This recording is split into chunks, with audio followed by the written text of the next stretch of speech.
हरि ओम। जय श्री कृष्ण। आइए आज हम लोग अपने श्राद्ध पक्ष के इस ऑनलाइन गीता ज्ञान यज्ञ में अगले पड़ाव में प्रवेश करते हैं। ये हम लोगों का आज ज्ञान यज्ञ का 18वां दिन है और आज जो है अश्विन मास की ये जो कृष्ण पक्ष चल रहा है उसकी 9वीं तिथि है, अर्थात 9वीं श्राद्ध का दिन है। हम लोग यहाँ पे गीता के 18वें अध्याय को पढ़ रहे हैं। इसी पवित्र पुण्य वाले इस समय में पूरी गीता के संदेश को अपने अंदर लपेटा हुआ ये 18वां अध्याय, उसका हम ऐसे पावन समय में चिंतन कर रहे हैं। और इसका चिंतन करते हुए हम लोग 48 श्लोक तक पाठ कर लिया था, मोटा मोटा अर्थ भी देख लिया था। 46 श्लोक के ऊपर हम लोगों ने खूब समय दिया, जहां भगवान हम लोगों को ये बता रहे थे कि अर्जुन, कर्म के क्षेत्र का प्रयोग आप मोक्ष की प्राप्ति के लिए तैयारी के लिए कर सकते हैं। इतनी बढ़िया चीज होती है कर्म कि इसी कर्म से आपके जीवन में समृद्धि आ जाती है, लक्ष्मी जी की प्राप्ति हो जाती है। अच्छे कर्म करने मात्र से, फोकस्ड, संकल्प पूर्वक, सजगता से कर्म करने से आपकी अनेकानेक मनोकामनाएं पूर्ण हो जाती हैं। कर्म से आप जो है पुण्य का संचय कर सकते हैं। पुण्य रूपी करेंसी आप कर्म के क्षेत्र में ही कमा सकते हैं। ध्यान न दो तो पाप भी कमा लेते हो। अगर अपने स्वार्थ की ज्यादा चिंता, अगर बड़े मोहित होके, पागलपने से युक्त होके किसी में अपने ही स्वार्थ की पूर्ति के लिए ऐसे जूझ गए कि किसी अन्य के बारे में कोई ख्याल ही नहीं रहता है। परिवार की इज्जत, परिवार की प्रतिष्ठा, आपकी परंपराएं, ईश्वर की इच्छा, गीता की आज्ञा, कुछ ध्यान नहीं रहता है। अपने ही जुनून से युक्त होके कामना की पूर्ति के लिए किसी का विनाश हो, बच्चों की उपेक्षा हो, पति पत्नी की मुसीबत हो, माता पिता का सर झुक रहा हो, नाक कट रही हो, सब आपको समझा रहे हैं लेकिन समझ में नहीं आ रहा है कुछ। तो भी आप कमाई कर रहे हैं। कौन सी कमाई कर रहे हैं? पाप की कमाई कर रहे हैं। इसी कर्म के क्षेत्र में आप पाप की कमाई कर सकते हैं, पुण्य की कमाई कर सकते हैं, अर्थ की प्राप्ति कर सकते हैं, कामना की पूर्ति कर सकते हैं। महान सपने देखो, सपनों की पूर्ति भी आप अपने ही कर्म से कर सकते हैं। इतना तो दुनिया को पता है। लेकिन एक चीज जो यहां पे बहुत ही विरलों को पता है, वो ये है कि मोक्ष की प्राप्ति के लिए, तैयारी के लिए कर्म ही, यही संसारी कर्म, यही अर्थ, कामना, धर्म की पूर्ति के लिए जो आप कर्म करते हैं, द सेम वेरी कर्म, यही कर्म हमारे मोक्ष की प्राप्ति के लिए साधन बन सकते हैं। जिस व्यक्ति को गीता का ये रहस्य नहीं पता है, आप सोच लीजिए कितना बदकिस्मत इंसान है। वो ये सोचता है कि जब कर्म के क्षेत्र में धर्म अर्थ काम की पूर्ति के लिए जब जाते हैं तो वहां पे स्वार्थ का तो पूर्ति करनी पड़ती है, वहां पे तो जो है अनेकों कॉम्प्रोमाइजेस करने पड़ते हैं, वहां पे इसी चीज की प्राप्ति के चक्कर में कई बार काम क्रोध आदि के संताप भी होते हैं, कई बार ईर्ष्या होती है, मद होता है, अभिमान होता है, नशा होता है। That is all part of the game Swami ji. ये सब तो जो है दुनिया के अंदर चलता ही है। पानी में उतरेंगे तो थोड़ा बहुत कीचड़ तो लग ही जाता है, लेकिन लक्ष्य की सिद्धि की प्रोसेस में ये सब चीजें हमको जो है स्वीकारनी चाहिए और कमर कस के अपने इच्छाओं की, कामनाओं की, वासनाओं की, लक्ष्यों की पूर्ति के लिए हमको जूझना चाहिए। ऐसे कुछ सोच के कॉम्प्रोमाइजेस करते रहते हैं, टेंशन लाते रहते हैं, अभिमान करते रहते हैं। अगर सफलता मिल जाती है तो हर्षित होते हैं, ईगोइस्टिक होते हैं, अभिमानी होते हैं। और अभिमान जब आता है तो कैसे होते हैं उसके बाद? रावण जैसे होते हैं। जब भी आदमी के अंदर अभिमान आता है तो रावण की कहानी रामायण में इसीलिए बताई गई है। रामायण रूपी शीशे में अपनी वो शक्ल देखना, तुम उसी दिशा में जा रहे हो। तो इस तरीके से विकार आ जाते हैं। कर्म के क्षेत्र में कुछ कामनाओं की पूर्ति के लिए गए थे और रिटर्न आ रहे हैं घर, वो कामना की तो पूर्ति हुई नहीं, 10 नई कामनाएं, वासनाएं और लेके आ रहे हैं। सौदा महंगा पड़ा कि सस्ता रहा? आप अपनी ही कामना की पूर्ति के लिए कर्म करते हैं, और जो कामना पूर्ति के लिए जाते हैं अपने दिल से पूछो, उसका मूल रूप से अभी निराकरण नहीं हुआ है। आज भी वो महत्वाकांक्षा, the seeker continues to exist. और चाहिए और चाहिए और चाहिए। अरे भैया, तुम ही तो कर्म के क्षेत्र में गए थे, तुम ही ने तो कामना की पूर्ति करी थी। ये अग्नि शमित क्यों नहीं होती है? अपेक्षाएं शांत क्यों नहीं होती हैं? हमारी अभी 10 नई अपेक्षा आ गई और उसके साथ अभिमान भी आ गया, ईर्ष्या भी आ गई, ईगो भी आ गया, ये सब भयंकर और विकार और आ गए। जब जब कोई व्यक्ति कर्म के क्षेत्र में जाता है और फाइनली उसकी बैलेंस शीट में विकार आ गए, कामना आ गई, क्रोध आ गया, अभिमान आ गया, हवा आ गई, इतने अकड़ू हो गए कि झुक नहीं पाते हो।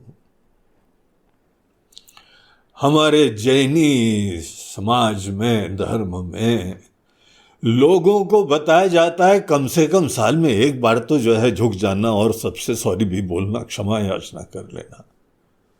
क्योंकि आदमी सामान्यतः झुकता ही नहीं है, अखड़ा रहता है।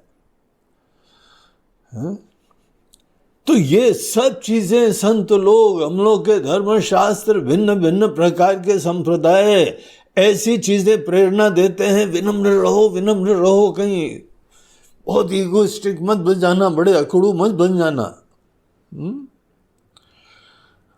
क्योंकि ये विकार आने की संभावनाएं हो जाती हैं। और जिस व्यक्ति को बाहर की ऐसी तीव्र महत्वाकांक्षाएं आ गई हैं, कामनाएं आ गई हैं कि उसके अंदर नेगेटिव इमोशंस के तूफान हो रहे हैं, स्ट्रेस हो रहे हैं, पीड़ा हो रही है, ऐसे मन को अशुद्ध मन कहते हैं। इस मन को ही, विकारी मन को, जड़ मन को, अशांत मन को, बेचैन मन को ये कहते हैं कि तुमने बाहर की चीजों को ऐसे एटीट्यूड के साथ संस्पर्श करा है, संपर्क करा है कि दुनिया रूपी नदी में तुम नहा के आए हो, साफ नहीं हुए हो और मलिन हो गए हो। ये जीवन का प्रवाह एक नदी की तरीके से है। इस नदी में जाके कई लोग निर्मल होके आते हैं, कई लोग गंदे होके आते हैं, और इसमें ये नदी का कोई लेना देना नहीं है। अगर नदी में जो जाए गंदा होके आए, तो कुछ लोग जाते हैं वो साफ होके कैसे आते हैं? हमारे गुरुदेव एक हम लोगों को दृष्टांत दिया करते थे। बोलते हैं, देखो जब कोई ये चाकू पैनी करने वाला व्यक्ति आता है ना, हम लोग के भारत देश में तो एक घर के सामने गली में ही आ जाता है। हाँ? विदेशों में होते होंगे कहीं जाके चाकू पैनी कराने वाला। हमारे वहाँ तो होम डिलीवरी होती है ना, घर में आ जाते हैं और पीठ के ऊपर एक पहिया सा चक्र सा लाते हैं और वहाँ पे आके बोलते हैं चाकू पैनी करा लो, चाकू पैनी करा लो। और चाकू पैनी कराने के लिए चक्कर में वो पहिए को घुमाते हैं और उसके बाद जो है वो इस एंगल से उस चाकू को पत्थर घूमते हुए पत्थर पे लगाते हैं और वो पैनी हो जाती है। इतनी पैनी हो जाती है कि आप छू भी दो तो उंगली कट जाए, इतनी फाइन बन जाती है। आप कभी पत्थर ले आओ खुद और उसको घुमाने का भी जुगाड़ कर लो और खुद ही जो है वह बोलो हम तो पैसे सेव करेंगे, वो चाकू वाले से हम नहीं करवाएंगे, खुद करेंगे। शुरुआत में आप यही देखो, जितनी पैनी थी वो धार भी निकल गई। हमारी जितनी जो है फाइननेस थी ब्लंट हो गई चाकू। और जब कोई व्यक्ति चाकू को बहुत अच्छी तरीके से संपर्क करता है, वहां पे चाकू पैनी हो जाती है। और वो क्या है? एक खुरदुरा पत्थर। खुरदुरे पत्थर के साथ चाकू का संस्पर्श करा और चाकू पैनी। जगत भी तो कितना खुरदुरा पत्थर है ना। बोलो बोलो। हाँ महाराज जी बहुत खुरदुरा है, तो बहुत पीड़ा हुई हमको। उसको टच करा था पीड़ा हुई, इसको टच करा करंट मारा, इसको टच करा तो तिल मिला गया, और इसको टच करा तो जहर उगल दिया। पता नहीं हमारी किस्मत में ऐसे लोग हैं, हमको ऐसे ही मिलते हैं। तो यही जगत, यही खुरदुरा पत्थर, ये ना अपने आप में चाकू पैनी करता है, ना चाकू को फाइन करता है। इसीलिए इसके ऊपर लांछनाएं मत लगाओ, जगत के ऊपर लांछनाएं मत लगाओ। ये महाराज जी किस समय दुनिया छोड़ेंगे, हम तो जा रहे हैं पहाड़ों में, जंगल में, गुफा देख के आ गए। जहां व्यास जी ने महाभारत लिखी थी ना, हमने वो गुफा ढूंढ ली है। और एक दिन मोदी जी गए थे, वहां पे दिखा दिया, दुनिया को पता लग गया ये वो उस जगह ऊपर जाना, वहां पे जो गुफा है वेरी चार्ज्ड गुफा। ये दुनिया तो विषैली है, भयंकर है। जब जब संपर्क करा, शादी ब्याह करी, करंट लग गया, बिजनेस करा, भयंकर करंट लग गया। आप देख रहे हैं कैसे बैजू बावरा बने हुए हैं, हाँ? ये करंट का ही प्रताप है। तो बोलते हैं भैया, भगवान कह रहे हैं, गीता के अंदर कह रहे हैं, बोल रहे हैं ये जगत का कोई दोष नहीं है। The real thing is that, the whole thing is that you don't know the art of right contact. हमको चाकू वाले के शिष्य बनने की जरूरत है, चाकू पहना करने वाले की। हे भैया, तुम कैसे यहां पे चाकू का पत्थर के साथ, जड़ पत्थर, खुरदुरे पत्थर के साथ तुम चाकू का संस्पर्श कैसे करते हो कि यहां पे हम चाकू तुम्हारी पैनी हो जाती है। हम जब जब संपर्क करते हैं तो हमारी चाकू और ब्लंट हो जाती है। तो चाकू पहना करने वाला गुरु की तरीके से मुस्कुरा के बोलता है, प्रहसन्निव भारत। वो बोलता है भैया, इंदौर का होता बोलता है भैया। इंदौर में जब भी जाओ तो वहां पे, यूपी में तो वहां बोल देते थे भैया। इंदौर में जब भी आना, यहीं वेदांत आश्रम है, कभी कभी ना आते रहते हो, आगे दूसरे लोग भी आएंगे। बड़ा बढ़िया ज्ञान का केंद्र है, गीता के ज्ञान की यहाँ पे ज्वाला जलती रहती है। तो जब भी आना तो यहाँ पे भैया नहीं बोलते, यहाँ बोलते भैया। भैया हमको सुदामा नगर जाना है। अब पूरी मालवी भाषा में बोले तो जाना है भी नहीं बोलते और भूल बोलते, लेकिन इस समय हम मालवी की क्लास नहीं लेंगे आपको। हाँ? तो आप उससे पूछो भैया, ये चाकू तुम जब संपर्क करते हो तो पैनी कैसे हो जाती है? हम जब जब संपर्क करते हैं तो हम तो ब्लंट हो जाते हैं। ऑल रिफाइनमेंट गोज, ऑल शांति गोज, हमारे मन के अंदर सुकून गेट्स किडनैप्ड, विकार, चिंता सब आती है, तो सब उल्टे हिसाब चलता है। My balance sheet gets all गड़बड़। तो तुम्हारी बैलेंस शीट दुनिया में रह के कैसे आती? बोलते बस हमको पता लग गया, संसार का काम निपटाओ, फिर एकांत में जाओ, जंगल में जाओ और गुफा में जाओ। इसीलिए पहले जंगल जाते रहो गुफा ढूंढने के लिए, कोई वहां बाबा जी लोगों को मिलने के लिए, और ऐसी जगह संपर्क करके जरा जुगाड़ कर लेना। बाबा जी, एक शिष्य आपके पास आ जाए तो रहने की जगह है? बाबा जी बोलेगा हाँ बेटा आ जाना, कहीं पड़े रहना। बोले नहीं, पड़े नहीं रहेंगे, कम से कम कोई हमारे लिए कुटिया यहाँ है, और अटैच बाथरूम की हो तो बाबा जी बहुत अच्छा है। अटैच बाथरूम में भी जब वेस्टर्न वाला होना वो ज़्यादा अच्छा है।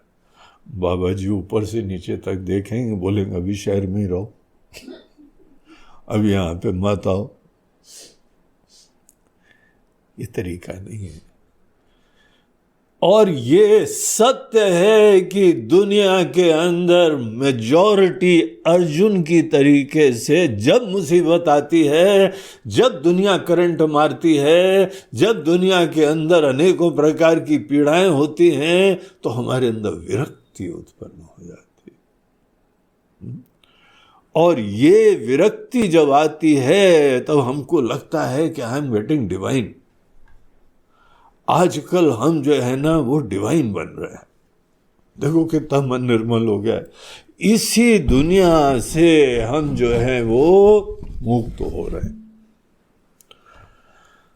तो भगवान बोलते हैं कि अर्जुन ये सब अज्ञानियों की सोच है, तुमसे तो ज्यादा बुद्धिमान वो चाकू पैनी करने वाला है। वांगड़ू। इतना भी तुमने नहीं सीखा। नहीं, आई एम वेरी एजुकेटेड बोलते हैं, देन एजुकेटेड वांगड़ू। अगर तुमको दुनिया को संपर्क करने के बाद केवल टेंशन, अभिमान, चिंता, विकार यही आते हैं, तो क्या पढ़ा यार तुमने? असली चीज तो पढ़ी ही नहीं, केवल वही चीज पढ़ी कि बाहर से कमाई कैसे करते हैं। और कितनी भारी पड़ रही है तुम्हारी कमाई कि कमाई के चक्कर में पैसे तो बैंक में कम आते हैं, दिमाग में टेंशन ज्यादा आते हैं। सौदा महंगा है कि सस्ता है?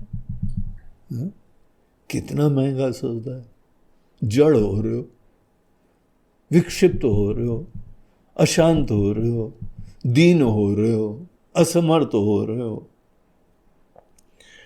तो भगवान कृष्ण का फॉर्मूला बोलते हैं कि अर्जुन, ये दुनिया के अंदर आदमी कैसे स्वकर्म निरत सिद्धिम यथा विंदति तशृणु। हम यही रहस्य बता रहे हैं यहां पे। यही संसारी कर्म करने का एक दूसरा अंदाज बता रहे हैं। कर्म करो, कर्म तो मन ही नहीं करना है, बल्कि तुम कर्म जब छोड़ते हो तो यह मना करते हैं। तुम्हारी इच्छा के अनुरूप, तुम्हारे लक्ष्य के अनुरूप, तुम्हारी जरूरतों के अनुरूप। महाराज जी, कोई भी कामना, अरे कोई भी कामना भयंकर है, अब भयंकर भी कर लो। कैसी भी कामना की पूर्ति के लिए तुम प्रवृत्त हो, उसमें भी एक विशिष्ट आर्ट ऑफ लिविंग है। अगर उस आर्ट ऑफ लिविंग से तुम अवगत हो जाते हो तो तुमने चाकू पहने करने वाले की तरीके से एक विशिष्ट विद्या प्राप्त कर ली। सोचो तो, खुरदुरे पत्थर को संपर्क करता है चाकू से और चाकू पेन ही निकल आती है। What a beautiful amazing thing. दुनिया खुरदुरा पत्थर है, रिश्ते, नाते, धन दौलत। हमारे आचार्य लोग हमको याद दिलाते हैं, ध्यान रखना, अर्थम अनर्थम भावय नित्यम। ये सब चीजें बड़ी अनर्थ लाती हैं। बहुत पैसा जमा करोगे ना, अनर्थ होएगा, तुम्हारे रिश्ते झूठे हो जाएंगे, सब केवल तुमको लूटने के लिए आएंगे, कोई प्यार के रिश्ते नहीं रहेंगे। तुम भी हवा में रहते हो, तुम भी अभिमान में रहते हो, थोड़ी बहुत आराम क्या मिल गई, उसके बाद तो तुम खुद ही पगला गए हो। इसी ही दुनिया, यही धर्म अर्थ काम, इन्हीं समस्त चीजों में रहते हुए स्वकर्म निरत सिद्धिम यथा विंदति कैसे प्राप्त करी जाती है? मन की निर्मलता। गंगा जी में जाओ, डुबकी मारो, नर्मदा मैया में डुबकी मारो, नहा के आओ, गंदे थोड़ी होके आना चाहिए। जो दुनिया में जाए और मन के अंदर विकारी, जड़ता, मूर्खता, बहिर्मुखता, अभिमान, ये सब लाता है तो वो आदमी समझदार नहीं है, वो बुद्धिमान नहीं है, वो मूर्ख आदमी। एजुकेटेड बिल्कुल नहीं कहा ऐसे व्यक्ति को, क्योंकि at the end of the day वो दीनहीन होके दुखी होएगा। इसीलिए ये विद्या को बाकी धन दौलत की विद्या की प्राप्ति से ज्यादा महत्व दो। परम आवश्यक, परम कल्याणकारी, मोक्षदायी विद्या है ये। आर्ट ऑफ राइट कॉन्टैक्ट है ये। कैसे संपर्क करना चाहिए, मत सपने देखो कि ये भी मिल जाए वो भी मिल जाए। डरते हो काम करने में, तुम्हारे अंदर डर बैठ गया है। सफलता मिल जाए तो हवा हो जाती है। वो आर्ट सीखने की जरूरत है कि हम किसी से भी संपर्क करें, रिश्ते नाते। अनेकों लोग तो जोक्स वोक्स में, हास्य वाली कविताओं में देखिए, अनेकों कवि हैं। हमारी घरआली, पता नहीं बेचारे लाठी डंडा लेके घरआली के ऊपर कैसे चढ़े रहते हैं। तुम ही गए थे, ब्याह के लाए थे, आज सब मुसीबत घरआली। घरआली शॉर्ट फॉर्म है घरवाली का। हमारी घरवाली, या तुम्हारी घर देखभाल कर रही, तुम तो मटर गश्ती करते रहते हो बाहर। बच्चों को पैदा करे, बच्चों की देखभाल करे, तुम्हारा भोजन पानी बनाए और फिर तुम्हारे यहाँ जोक सुने, मेरी घरआली। उसने मुसीबत करी क्या? अगर एक दिन जो है ना चली जाए तो खाने के लाले पड़ जाते हैं तुम्हारी घरआली। कोई नहीं दुख देता है। काहू न को सुख दुख कर दाता। बाहर की चीजें आपको सुख दुख नहीं देती हैं, ये बात जरा समझो। आपके पास ऐसा सामर्थ्य है कि कोई भी आपको सुख दे सकता है, कोई भी दुख दे सकता है। किसी ने बताया ये सब रहस्य? यही असली एजुकेशन है। और यही भगवत गीता में भगवान बता रहे हैं। भगवान कहते हैं कि अर्जुन, जब जब तुम केवल स्वार्थ की पूर्ति, अहम की संतुष्टि से प्रेरित होते हो, नंबर 1, तुम्हारे अंदर सोच ऐसी है कि हमको चाहिए, हमको चाहिए, हमको चाहिए, यही फाउंडेशन है हमारा। और उसके उपरांत तुम्हारी दृष्टि किसी न किसी के प्रति है, व्यक्ति के प्रति, वस्तु के प्रति, अनुभूति के प्रति, किसी के प्रति तुम्हारी ऐसी समझ है कि ये हमको सुख प्रदान करेगा। इस सोच से हम युक्त हैं। ये वस्तु नहीं बोलती है। कोई यहां पे धन नहीं बोलता है, दौलत नहीं बोलता है, व्यक्ति नहीं बोलता है, अनुभूति नहीं बोलती है, कुर्सी नहीं बोलती है, ये देखने वाला बोलता है, सोचता है, उसको सिर आंखों पे चढ़ा देता है, सपने देखता है, उसके प्रार्थना करता है भगवान से, इतना ज्यादा इष्ट हो जाता है कोई ना कोई यहां पे चीज। ऐसी तैयारी के बाद जब तुम किसी चीज की प्राप्ति करते हो, अगर नहीं प्राप्त होगा तो दुख हो जाएगा। वो चीज नहीं दे रही है मगर हमको मिलेगा दुख। अगर ऐसे फाउंडेशन से युक्त होके हम किसी को संपर्क करते हैं और इच्छा पूरी हो गई तो हर्षित हो जाएंगे, प्रफुल्लित हो जाएंगे, कुछ खुशी के क्षण प्राप्त हो जाएंगे और अपने आप को सिद्ध समझने लगेंगे, विशिष्ट समझने लगेंगे। विशिष्टता का, कर्तृत्व का अभिमान हो जाएगा, हमने करा, हमने करा। अर्जुन देखो, हमारा ही माइंड सेट है जिसके वजह से हमको सुख दुख मिलता है। कोई थोड़ी दे रहा है। आप ही के घर के अंदर, आपके मन के अंदर किसी चीज का जुनून है, आपको उसके द्वारा सुख मिलता है। आपके घर वालों के अंदर नहीं है जुनून। वो बोलते हैं तो क्या हुआ, ये सब नश्वर चीजें आई हैं, थोड़ी देर शांति रहो, जरा रिलैक्स करो, इतने हवा में मत उछला करो। बड़ी दार्शनिक होकर दूसरी चर्चा करते हैं, उसको सुख ही नहीं मिल रहा है। सुख जो है हमारे अपने सुख और दुख दोनों पर्सनल इमोशनल रिस्पॉन्सेज हैं जो कि हमारे ही इच्छाओं के ही अनुरूप होती है. It has nothing to do with the world. ना समझ लोग या तो दुनिया की तरफ भागते हैं या दुनिया से भागते हैं. किसी चीज की यहां स्तुति करते हैं, किसी चीज की निंदा करते हैं. और सत्य क्या है? सत्य यह है कि हम किसी चीज के ऊपर एक पॉजिटिव कल्पना करते हैं, किसी चीज पे नेगेटिव कल्पना करते हैं. कल्पना में ही है.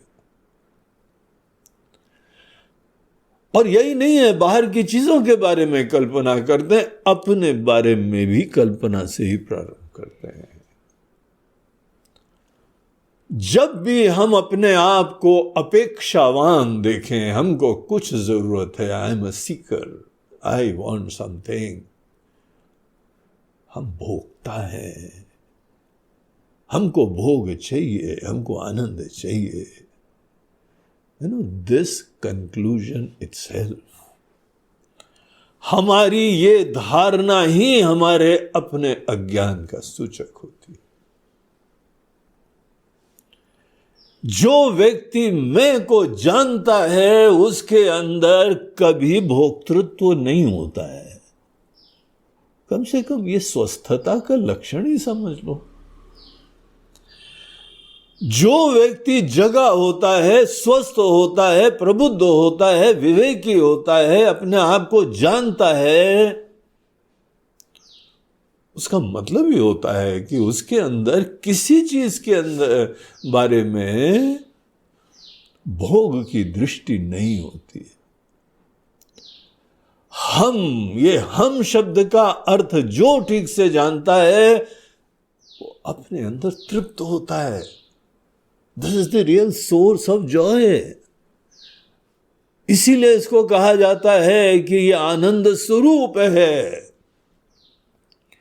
मैं को ही परमात्मा स्वरूप कहा जाता है. ऐसे थोड़ी कहा जाता है. ज्ञानी लोगों का लक्षण भगवान बताते हुए कहते हैं, अर्जुन तब तुम अपने अंदर समझना है कि तुम समझदार हो गए हो जब आत्मनि एव आत्मना तुष्टः, अपने अंदर अपने आप से तुम तृप्त हो गए हो. ऐसा तो तुमको खजाना मिल गया है, आनंद का धाम प्राप्त हो गया है. और ये नहीं है उस आत्मा में रमने के लिए आंख बंद करके सदैव मेडिटेशन करना है. क्या मेडिटेशन करना? आंख खोलें तो भी आत्मा है, आंख बंद करें तो भी हम आत्मा है. थॉट्स बड़ी बाधक है जी. नहीं, थॉट्स जब रहती हैं तो भी हम आत्मा है, थॉट्स नहीं रहती तो भी हम आत्मा है. थॉट्स का क्या लेना देना? आंखें खोलने या बंद करने का क्या लेना देना? क्या आंखें खोलने के बाद हम आत्मा नहीं रहती है क्या? आत्मा कुछ जो है कुछ और हो जाती है. अगर हम आत्मा हैं तो हम सदैव आत्मा हैं. तो हमको इसके बारे में जब निश्चय हो जाता है, इसका परिणाम यह होता है अर्जुन कि आदमी के मन में कोई बाहर की चीजों की कामना ही नहीं होती. इस ज्ञान, इस निश्चय, इतने मात्र से हमारे मन के अंदर भोक्तृत्व खत्म हो जाता है. हम भोगी हैं, बाहर से भोग प्राप्त करना है. I feel very inspired, very energetic. बोलते हैं यू आर अ बुद्धू एनर्जेटिक. तुम ना समझो. ऐसा इंस्पिरेशन न भगवान के अंदर होता है न ज्ञानियों में होता है. Just because inspiration is there, it's not positive. चोर जो है चोरी के लिए भी इंस्पिरेशन रखता है, हत्यारा हत्या के लिए इंस्पिरेशन रखता है, लुटेरा लूटने के लिए इंस्पिरेशन रखता है, आतंकवादी they are highly inspired. Inspiration is not sufficient. हमारे अंदर इंस्पिरेशन अनेकों बार झूठ से होता है, गलत चीज से होता है। जो चीज अर्जुन सबसे इंपॉर्टेंट होती है, तुम्हारा निश्चय क्या है, ज्ञान क्या है। तो ये केवल ऐसे बिंदुओं के ऊपर थोड़ा सा चिंतन होता है और आदमी इसी दुनिया में संपर्क करता है तो नहा के आ जाता है, निर्मल हो जाता है। कम से कम गीता का यह अध्याय सुनते हुए इतना विश्वास रखो, कर्म के क्षेत्र में ही हम निर्मल हो सकते हैं। कुछ ना कुछ करने से ही, किसी अंदाज से करने से हम निर्मल हो सकते हैं। यही संसार के कर्म हमको निर्मलता ले आती है।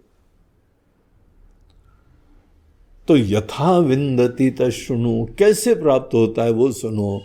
अर्जुन, टू बिगिन विथ, हमारा प्रिस्क्रिप्शन ये है, हमारा सुझाव ये है कि ये दुनिया के अंदर जो तुम्हारे नियत कर्म हैं, जरूरतें हैं, कर्तव्य हैं, आवश्यकता है,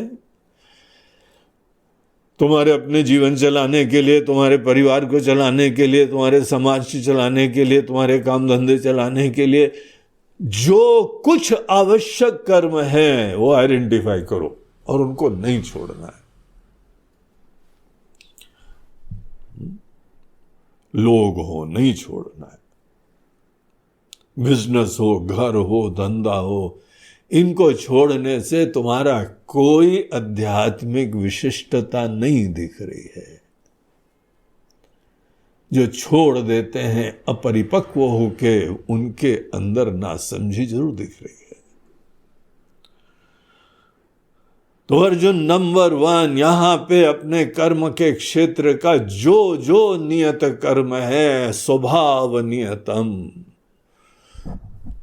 जो भी स्वभाव के अनुरूप है, परिस्थिति के अनुरूप है, वर्ण के अनुरूप है, आश्रम के अनुरूप है। आश्रम के अनुरूप मतलब जीवन की अवस्था के अनुरूप, स्टूडेंट अवस्था, गृहस्थी की अवस्था, रिटायर्ड अवस्था और सब मुक्त सन्यासी अवस्था।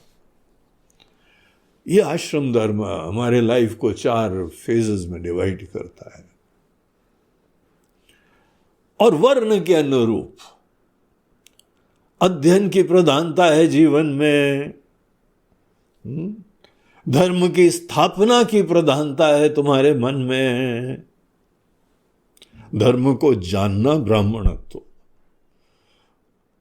जो भी धर्म की समझ आई है उसकी स्थापना करना एक क्षत्रियत्व। कोई धन दौलत का जुगाड़ करके तभी जाके धर्म का काम होगा, ऐसी सोच वैश्यत्व।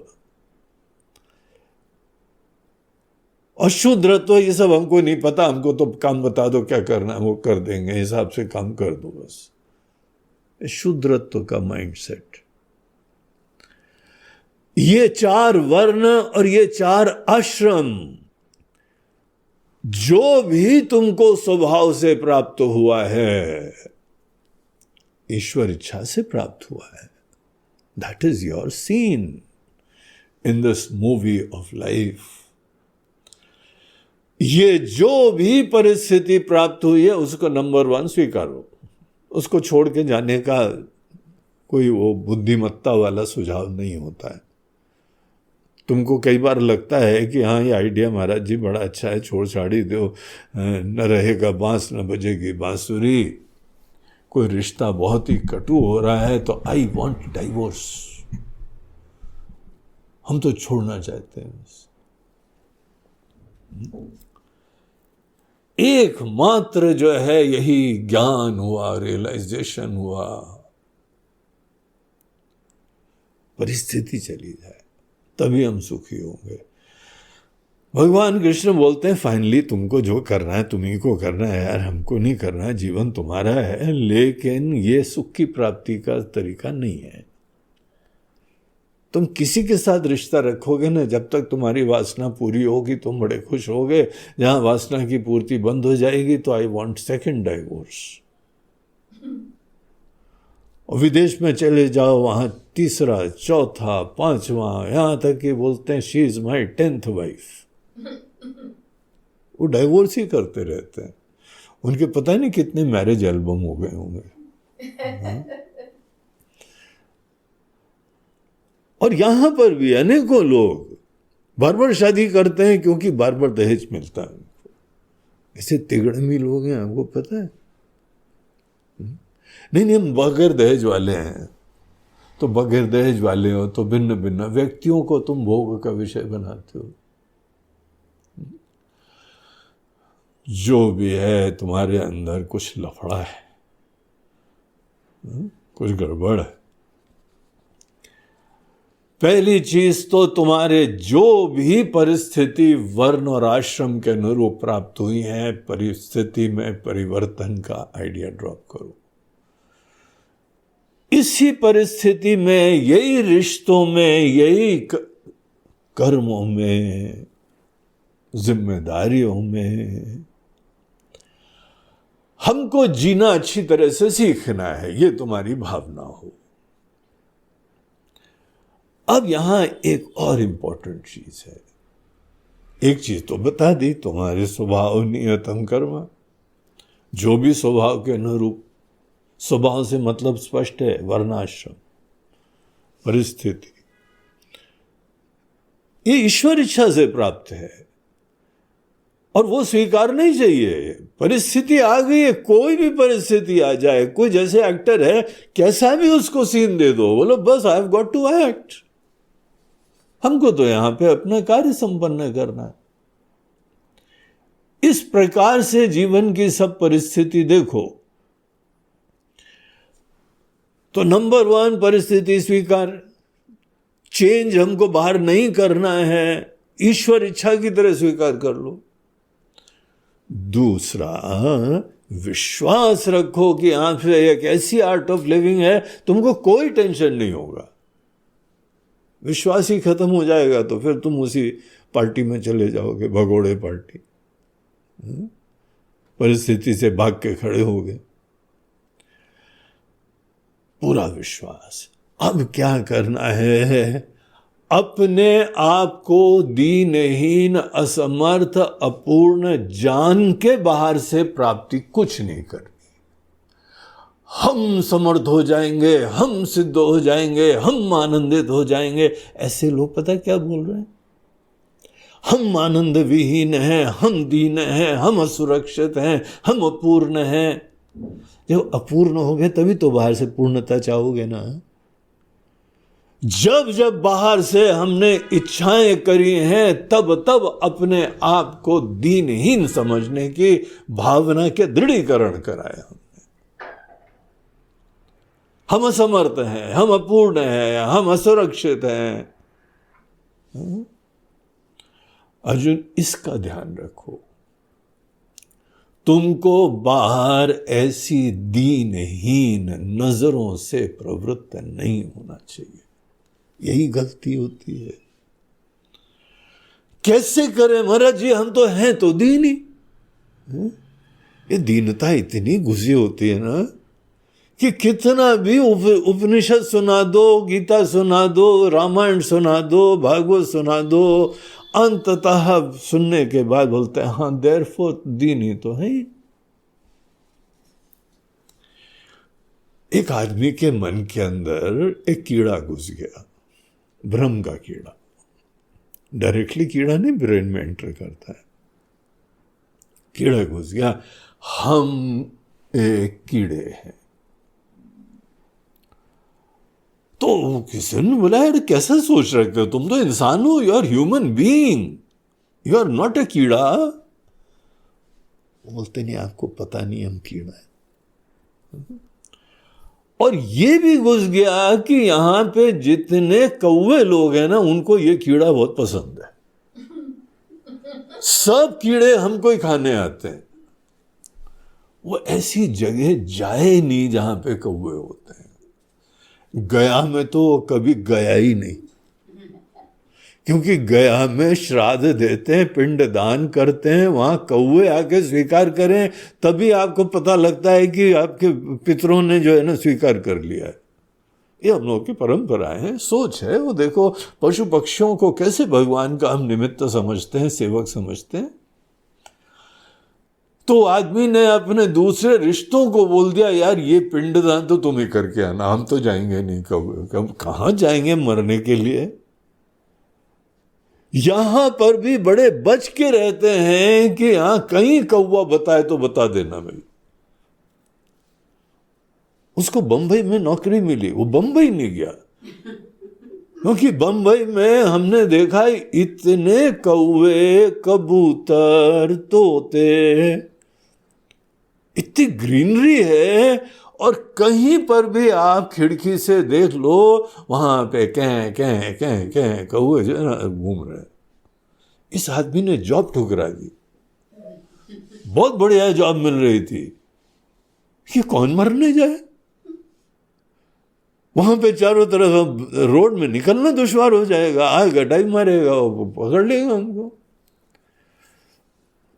तो उसके अंदर विचित्र नोशन आ गया।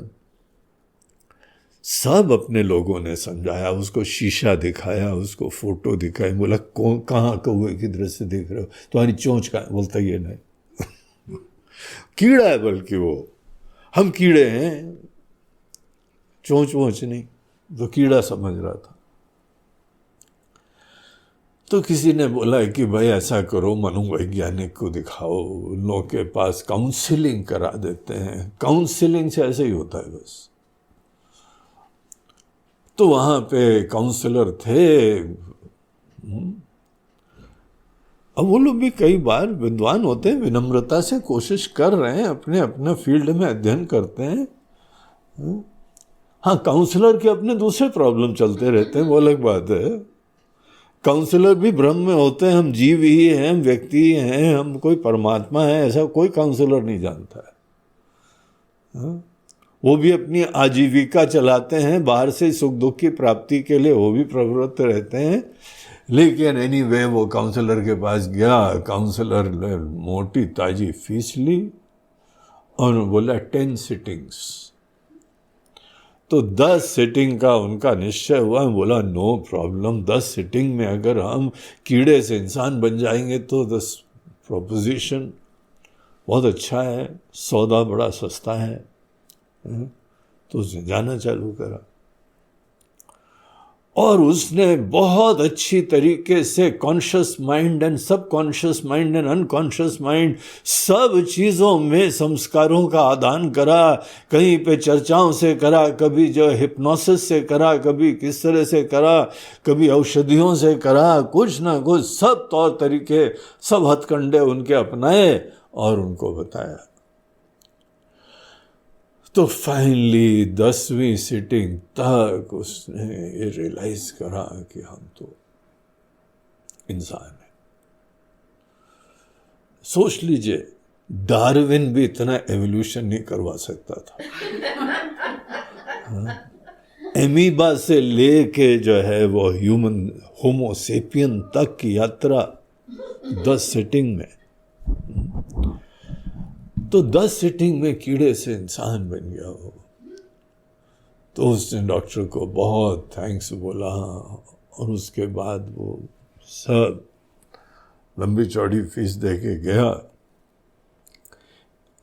थोड़ी देर बाद एकदम बड़ से दरवाजा खोला। बोला डॉक्टर साहब 1 क्वेश्चन। बोला हाँ पूछो पूछो, क्या है? तो बोलते डॉक्टर साहब हमको पता लग गया है हम कीड़े नहीं हैं, लेकिन क्या कौवे को भी पता लग गया? कौवा तो अभी भी हमको देखेगा कि हम तो कीड़े ही हैं। डॉक्टर साहब ने फ्राउन करा और बोला कि 10 more sittings please, please register yourself. अभी तुम्हारे अंदर से पूरा कीड़ा नहीं गया। हमारे अंदर से ये भ्रम कि हम दीनहीन, अपेक्षावान, असुरक्षित सीकर हैं। I am a Sikar. अपेक्षावान है, अपूर्ण है, असुरक्षित है, और हमको बाहर से ही सुख प्राप्त करना है। तो ये इतनी डीप रूटेड चीज होती है, should never be taken lightly. और ये हमारे मन के अंदर स्वार्थ की पूर्ति, अपेक्षाओं की पूर्ति के लिए ये दृष्टि दुनिया के बारे में जो होती है, that is the real cancer. वही कैंसरस सेल है जो मल्टीप्लाई कर जाता है। तो यहां भगवान बोलते हैं कि अर्जुन कैसे करो ये तुम जानो। देखो, हम सुझाव देते हैं, इसको तुम्हें पूरा करना है। कई लोग इसको जो है इस तरह से देखते हैं कि जीव भाव, individuality, it's just a product of mind. जहां मन सो जाता है वहां इंडिविजुअलिटी का नामो निशान नहीं रहता है। So it is proved that no individuality is only a product of mind, imagination.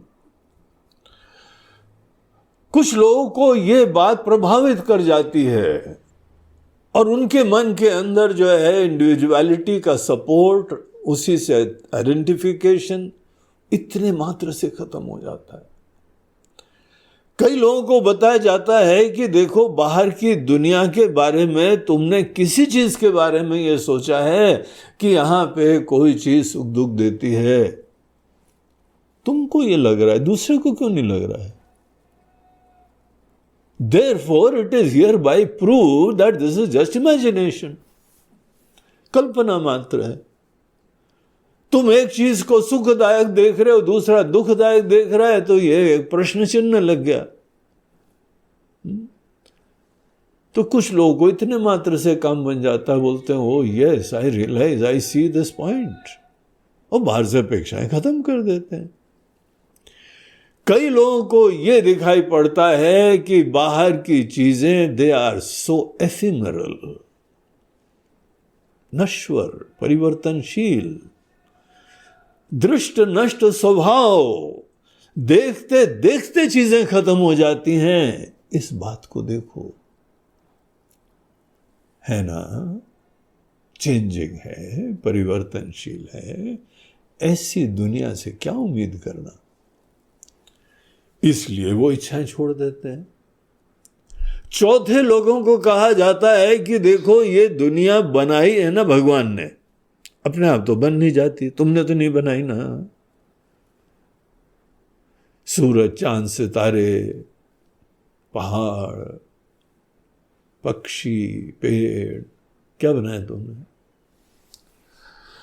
तुमने एक तो घर बनाया, उसी में मर गए हो यार तुम, और वो भी भगवान की कृपा से बनाया सब। अगर हमने नहीं बनाया है तो यहां पे एक भगवान है, एक ईश्वर है, और वो सर्वज्ञ है, सर्वशक्तिमान है, और करुणा निधान है, बना के हम लोगों को फोकट में दिया हुआ है। कभी कुछ पे करा भगवान को?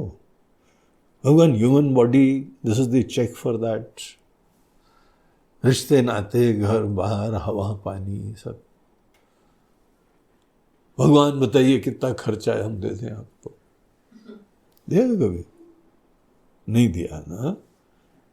भगवान क्योंकि अपेक्षा रखते ही नहीं है, प्रेम से, करुणा से प्रेरित होते हैं। ऐसे ईश्वर हैं, वही परिस्थिति बना के दे रहे हैं। हर परिस्थिति के द्वारा हमको कुछ आशीर्वाद दे रहे हैं। हमको परिस्थितियों को ईश्वर का आशीर्वाद देखना चाहिए। हर परिस्थिति में कुछ हमको शिक्षा दे रहे हैं। कोई लोग शिक्षा परिस्थिति से प्राप्त करते रहते हैं और यहां पे अपेक्षा की दृष्टि खत्म कर देते हैं। हर परिस्थिति में आशीर्वाद बरस रहा है। राम रस बरसे, मन चातक क्यों तरसे, बूंद बूंद में कृपा हरि की, अंबर से बरसे। ऐसे लोग भी दुनिया को प्यासी भोगी नजरों से नहीं देखते हैं। It's a continuous ongoing lesson. Daily हमको शिक्षाएं प्राप्त होती हैं बाहर की परिस्थितियों से। वो लोग भी दुनिया को अपेक्षाओं की नजरों से, प्यासी नजरों से, भोगी नजरों से। इसी को दूर करने के अनेकों ये सब तौर तरीके हैं। अर्जुन, कोई सा भी तरीका अपनाओ, अपने स्वार्थ के लिए जीना बंद करो। यही कैंसर है, यही रूट कॉज है। तुम दीनहीन हो के जब जाते हो ना, तुम मरोगे। तुम अर्जुन, यहां पर देखो, एक ईश्वरीय सत्ता विराजमान है जिसके वजह से जड़ चीजें काम कर रही हैं। यतः प्रवृत्तिर्भूतानाम, सब केवल मैटर से बना है। सभी केवल भौतिक पदार्थों से बना हुआ है। और भौतिक पदार्थ खुद ही थोड़ी आके उछलते हुए आके बैठ जाते हैं। अब खाना वाना बनाते हो, पता लगा कि सब्जी उछलती हुई आई और आपकी जो है ना कढ़ाई में चली गई।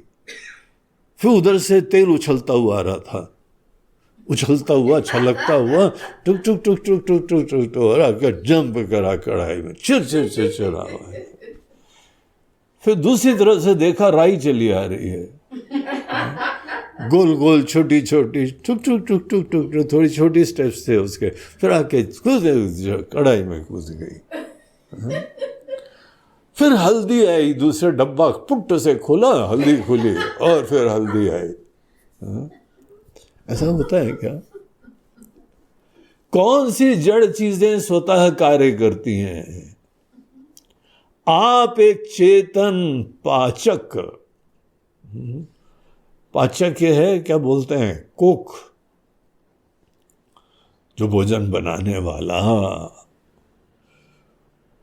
चेतन, ज्ञानी, प्रेमी, कोई मां की तरीके से करुणामयी, वो जो है सबको यूज करती है। इतना जो है तेल डाला, फिर राई डाली, फिर छौंका लगाया, सब्जी डाली, जो भी क्रम होता है। अब छौंका हमने पहले बोल दिया, पकड़ मत लेना, बोला गुरुजी अभी कहाँ छौंके का टाइम ही नहीं आया। इसीलिए पहले हम बता दें, वो क्रम आप देख लेना। मगर ये कुछ चेतन करता है ना, कुछ भी काम करो। एक फैक्ट्री में मशीनें बनती हैं, ये थोड़ी है कि स्टोर से एकदम कूदते हुए आ रहे हैं, एक पार्ट आ रहा है, दूसरा पार्ट आ रहा है, तीसरा पार्ट आ रहा है और ये कार बन के रेडी। ऐसे लोग कोई साइंटिफिक बुद्धि के नहीं है।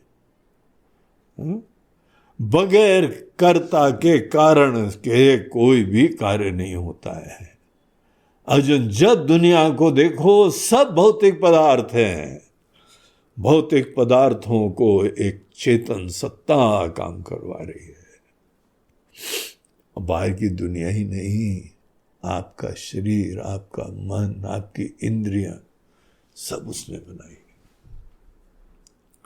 एक नाटक मंच बनाया है। आपको यहां पे नाटक प्ले करने के लिए उन्होंने भेजा है। अब जो करो अपने लिए नहीं, ईश्वर की इच्छा से करो। अर्जुन, अगर यही दुनिया में तुम इस भाव से, इस दृष्टि से, इस जीवन दर्शन से प्रेरित होते हुए सवेरे उठते हुए धन्य हो, अपने अस्तित्व मात्र में ईश्वर ने कृपा बरसाई है। और संकल्प करो, भगवान आपको जो परिस्थिति देनी है, हमको सौभाग्य है, आपने हमको इतना जो है समर्थ समझा है कि हम कुछ आपकी सेवा कर सके। क्या फायदा होगा, क्या नुकसान होगा, आई डोंट नो। लेकिन हमको आपने परिस्थिति दी है ना, हम यही सोचते हैं हमारे डायरेक्टर प्रोड्यूसर उनकी कोई इच्छा है, इस सीन को हमें दिया है, and I have got to enact this scene as per his satisfaction. अपनी चिंता मत करा करो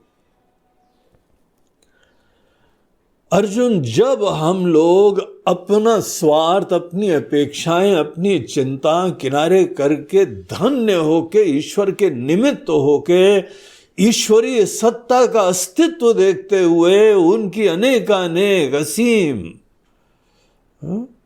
विभूतियों की अभिव्यक्ति देखते हुए इसमें भगवान के सेवक और निमित्त बन के जाते हैं, समर्थ होके जाते हैं, निस्वार्थ होके जाते हैं, ऐसे लोग दुनिया को भोगी दृष्टि से नहीं देखते हैं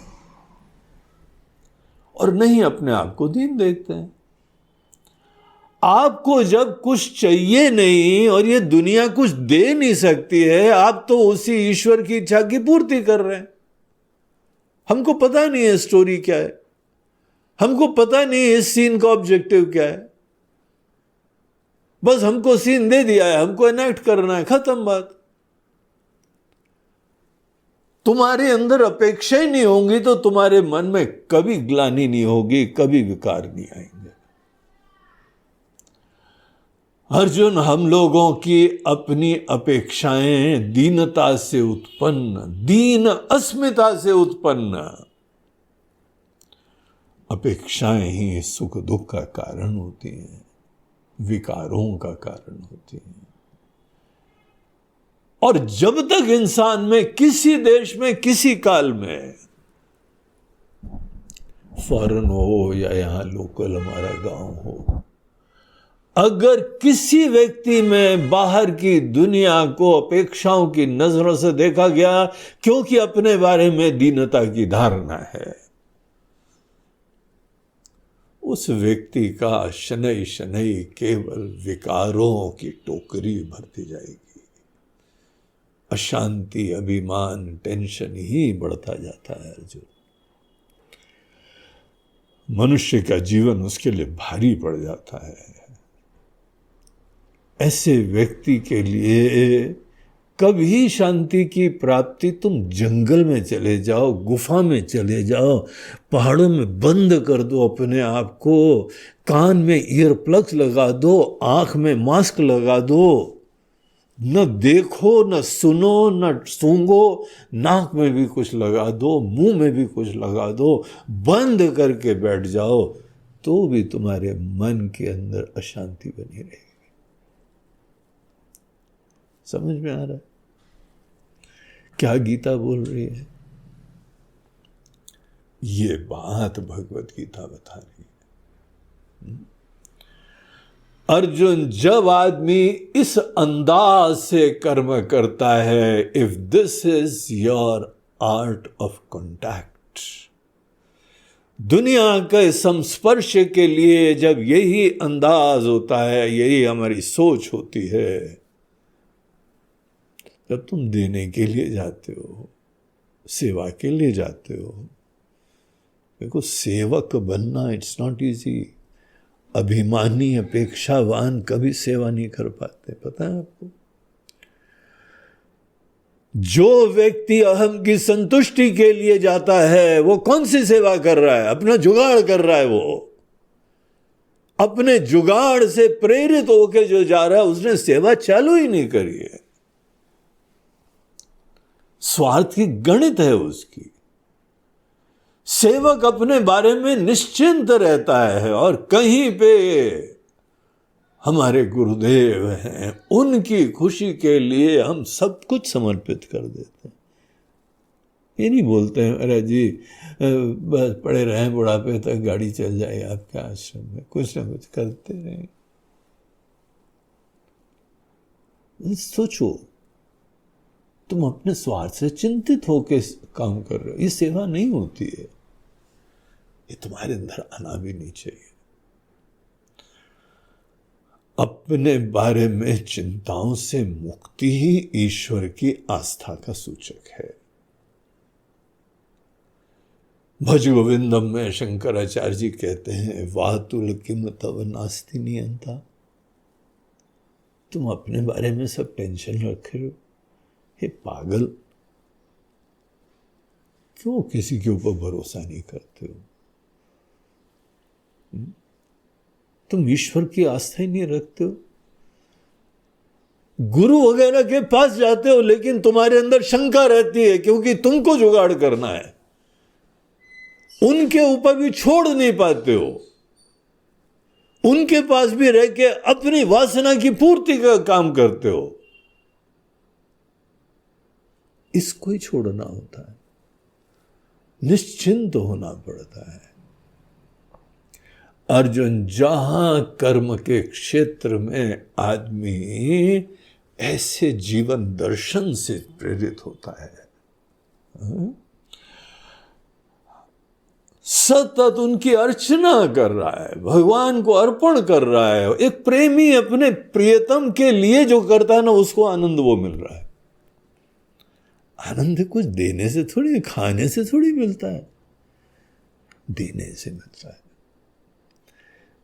किसी के लिए जीना चालू करो, वो आनंद होता है। टेस्ट करो। तुम किसी के लिए भी जीते हो तो उसके देने के लिए फूल आ रहे, किसी को फूल देना है, गुलदस्ता देना है, कोई गिफ्ट देना है, कोई कपड़े देना है, कोई और भी इंस्ट्रूमेंट देना है, देने का आनंद आता है कि नहीं? सतत उस ईश्वर के लिए देते रहो। देने का आनंद ईश्वरीय आनंद होता है, लेने का आनंद जीव का आनंद होता है। दीनता दृढ़ होती है जीव के आनंद से। ईश्वरीय आनंद से छूटे पने की सतत मुक्ति होती रहती। अर्जुन, ये बात ही the turning point in life. तुमको बात समझ में आ गई? कर्म के क्षेत्र में प्रॉब्लम नहीं है। दुनिया से कहां भाग के जा रहे हो? कहां जंगल ढूंढ रहे हो? जंगल ढूंढो ईश्वर की सृष्टि देखने के लिए, शांति की प्राप्ति के लिए नहीं। क्यों तुम्हारे घर में अशांति रहती है? घर बनाया खुद, रिश्ते नाते बनाए खुद, और तुम्हारी दृष्टि में ऐसा दोष है कि अपने घर में तुमको अशांति रहती है। क्या गड़बड़ है तुम्हारे दिमाग में? और जंगल जाते हो शांति ढूंढने के लिए। हाँ, शांति मिलती है। तुम्हारा जीवन बर्बाद हो रहा है। अर्जुन, सदैव एक प्रेमी की तरह, भक्त की तरह किसी के लिए अपना जीवन कुर्बान करो। यहां लोगों से प्रेरणाएं लो, अच्छे अच्छे साहित्य पढ़ो। स्वतंत्रता सेनानी को भी देखो, देश को आजाद करने के लिए खुद मर मिटे। अभी हाल में ही भगत सिंह का जो है वो पुण्यतिथि थी, जब वो फांसी पे लटके थे। यंग लड़का देश के लिए जीवन कुर्बान कर रहा है, हंसते हंसते। हमारे फौजी लोग बॉर्डर के ऊपर जीवन कुर्बान करते हैं देश के लिए।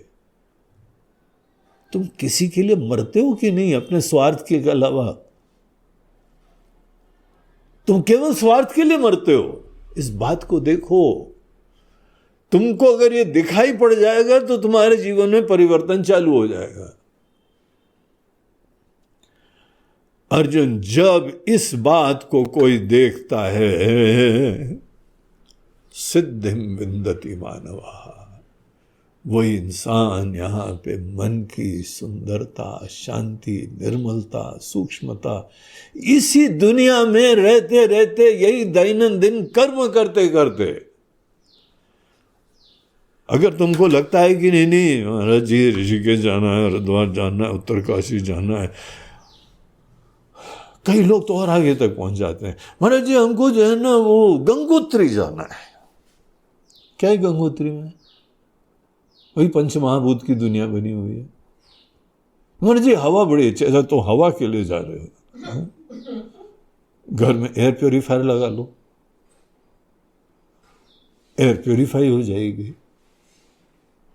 महाराज जी वहां गंगा जी भी तो है, अच्छा वहां से तुम जल अच्छा मंगवा लो। फोकट की बात मत करो, तुम कोई हवा के लिए और जल के लिए नहीं जा रहे हो। तुम्हारे मन में उम्मीदें हैं कि तुम्हारे कर्म के क्षेत्र से जब दूर जाओगे ना तभी शांति मिलेगी तुमको। नहीं नहीं, अब तो हम ये सोच रहे हैं कि गंगोत्री के आगे तपोवन है, वहां जाएंगे। अब कहां तक जाते जाओगे? तपोवन नहीं गए हो ना तो थोड़ा तुमको लगेगा Tapovan is very grand. Tapovan जो है ना गौमुख के भी आगे है, पहाड़ों में बर्फीले इलाके। वो बेचारा भाग रहा है, उसको लगता है कि साधना के लिए भगवान की तरफ भाग रहा है, दरअसल वो भाग रहा है अपनी अशांति से भाग रहा है, अपने टेंशन से भाग रहा है। उसकी जिम्मेदारियां होती हैं, उससे जो है उसे बेचैनी होती है, नीरसता होती है। ऊपर से जो दिखता है ना कहानी बड़ी अलग होती है कुछ। तो भगवान का प्रिस्क्रिप्शन ये है, अर्जुन जो व्यक्ति कर्म के क्षेत्र में तुम्हारा जो भी स्वभाव है, इट जस्ट डजंट मैटर, ब्राह्मण क्षत्रिय वैश्य शूद्र, जो तुम्हारी अंतः प्रेरणा मिक्स वाली भी हो, बोलते उसमें से भी आलतू फालतू किनारे करके जरा एक फोकस क्रिएट कर लेना। तो ये गीता का संदेश है। और आपको अगर आप ध्यान से ओपन माइंड से सुन रहे होगे ना, कंडीशनड माइंड से सुनता है ना तो रिएक्ट करता है। कंडीशन माइंड अनेकों तर्क देता है, बोलता है ननु महाराज जी एक क्वेश्चन, तो समझने के लिए क्वेश्चन कर लो तो कोई हर्जा नहीं है। खंडन के लिए क्वेश्चन करोगे तो तुमको ही नुकसान होने वाला है। तो ये चीज यहां बता के 47वें श्लोक में भगवान ने ये बताया, अर्जुन यही चीज ध्यान रखो, श्रेयान स्वधर्मो विगुणः परधर्मात् सुनुष्ठितात्। तुमने किसी दूसरे इंटरेस्ट के फील्ड में प्रोफिशिएंसी प्राप्त कर ली, तुम कोई भी कोर्स अटेंड कर सकते हो ना। आजकल दुनिया में हर चीज के कोर्स होते हैं, अच्छे डॉक्टर बनने के लिए भी होते हैं, अच्छे नेता बनने के लिए भी कोर्स होते हैं, अच्छे बिजनेसमैन बनने के लिए भी तुम MBA कर लो, मास्टर इन बिजनेस एडमिनिस्ट्रेशन, हर तरह के कोर्सेज हैं। और तुमने जो है यहां पे कोर्स कर लिया, पता लगा MBA कर लिया तुमने, दुनिया में तो MBA डिग्री दे के जॉब और दे देंगे तुमको, जॉब मिल जाएगी, रोटी कमाने लगोगे। अब रोटी कमाने का ही जो है गोल है तो फिर अध्यात्म की विकास छोड़ो। लेकिन यहां पे भगवान बोलते हैं तुम्हारी अंतः प्रेरणा तो कलाकारी की थी, एक कला में निपुणता की थी, लेकिन कुछ मजबूरियों से केवल रोटी कमाने का चक्कर में पड़ गए हो। तो यहां दो दृष्टांत है, एक अंतः प्रेरणा है, रुचि है, जिसको स्वधर्म कहते हैं, और एक किसी मजबूरियों के कारण जहां से जो है वो पैसा ज्यादा कमा लेंगे, ज्यादा अच्छा प्रपोजिशन है, आजकल काफी जो है उसकी हवा चल रही है, पैसे कमाने के चक्कर से, जीवन चलाने के चक्कर से, तो बिजनेस करना है तुमको। अर्जुन, ये दो चीजें हैं। एक एग्जाम्पल के दृष्टिकोण से स्वधर्म और परधर्म का एग्जाम्पल है।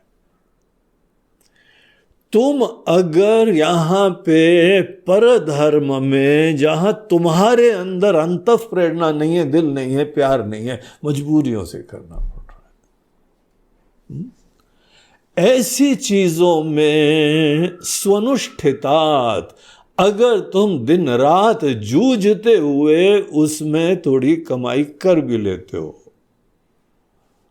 अर्जुन पता है, हम तो भी तुमको बताएंगे कि तुम अपना ही इंटरेस्ट का फील्ड तुम पकड़ो। बड़ा साहस लगता है, प्रलोभन वासनाओं वाले पराधीन व्यक्ति वो काम नहीं कर पाते। अपनी रुचि के अनुसार जीवन परस्यू करने के सामर्थ्य को ही साहस जानो। आज हम विनम्रता से कह रहे हैं, अपनी रुचि को साहस से फॉलो करने की प्रधानता रखी हमने। सब व्यवस्थाएं छोड़ दी, परिवार छोड़ दिया, यहां तक कि गुरु का आश्रम तक हमने किनारे कर दिया, क्योंकि वहां पे आगे ज्ञान के ऑप्शंस बंद। हमको ज्ञान ही प्राप्त करना था। तब तक गुरु के चरणों में रहे जब तक उनसे हमको संन्यास दीक्षा का आशीर्वाद नहीं मिल गया। संन्यास दीक्षा होती है सर्टिफिकेट फ्रॉम गुरु कि अब तुमको बाहर से कुछ नहीं सीखना है, तुमको जो सिखाना था सिखा लिया, now you are free bird. सोच रखा था जब तक हमको वो प्रमाण नहीं मिलता है तब तक कुछ भी हो जाए हम उनके चरणों में सेवा जो आज्ञा है करते रहेंगे। जब उन्होंने ही सर्टिफाई कर दिया कि बस अब तुमको जो ज्ञान प्राप्त करना है कर लिया, हमें बोला नहीं महाराज जी अभी हमने नहीं कर लिया, हमको और ज्ञान प्राप्त करना है। और वहां पे ऑप्शंस बंद हो गए तो हमने बोला कि बंद हो गए तो हम स्थान छोड़ देंगे। हमने आश्रम छोड़ दिया, जगह छोड़ दी, व्यवस्था छोड़ दी, प्रतिष्ठा छोड़ दी, ऐश्वर्य छोड़ दिया। होता है उनके वहां बहुत ऐश्वर्य, संपन्नता है, मतलब वो हमारी रुचि नहीं है। इन चीजों में तो आपका स्नेह है, आप व्यवस्था दे रहे हैं, लेकिन हमारा स्वधर्म ब्राह्मणत्व का है। हम और ज्ञान प्राप्त करना चाहते हैं और हम मेंटली रेडी हैं कि इतनी आराम व्यवस्था ऐश्वर्य को किनारे करके कहीं पे जाके हम किसी कुटिया में रहेंगे, किसी महाराज जी कोई ज्ञानवान के पास सेवा करेंगे और ज्ञान प्राप्त करेंगे। और अभी हमको कोई भ्रम नहीं है कि हमने सब ज्ञान प्राप्त कर लिया है। अभी हमारी ज्ञान की यात्रा कंटिन्यूअसली चल रही है। इतने सारी चीजें हैं जो हमको जाननी है। अभी ऐसे ग्रंथ है हमने जमा कर लिए महाराज जी, इतने सारे ग्रंथ जमा कर लिए, उनको पढ़ना है हमको। तो बोला नहीं ऐसा करो कि एक कोर्स और कर डालो फिर चले जाना है। बोला ठीक, ओके सर, एक्सेप्टेड। एक कोर्स और कर दिया हमने, बोला अब जा रहे हैं पढ़ाई के लिए। बोला नहीं अभी नहीं, बोला महाराज जी अब आपने बोला था, प्लीज हमको पढ़ने के लिए, हमको आपका भी वो रूप अच्छा लगता है जहां पे आप गुरु के चरणों में बैठ के ज्ञान प्राप्त करते हैं, विरक्त होके ज्ञान प्राप्त करते हैं, अनाश्रित होके ज्ञान प्राप्त करते हैं। व्यवस्था के अंदर ज्ञान प्राप्त करना हमको कोई प्रेरणा ही नहीं देता है।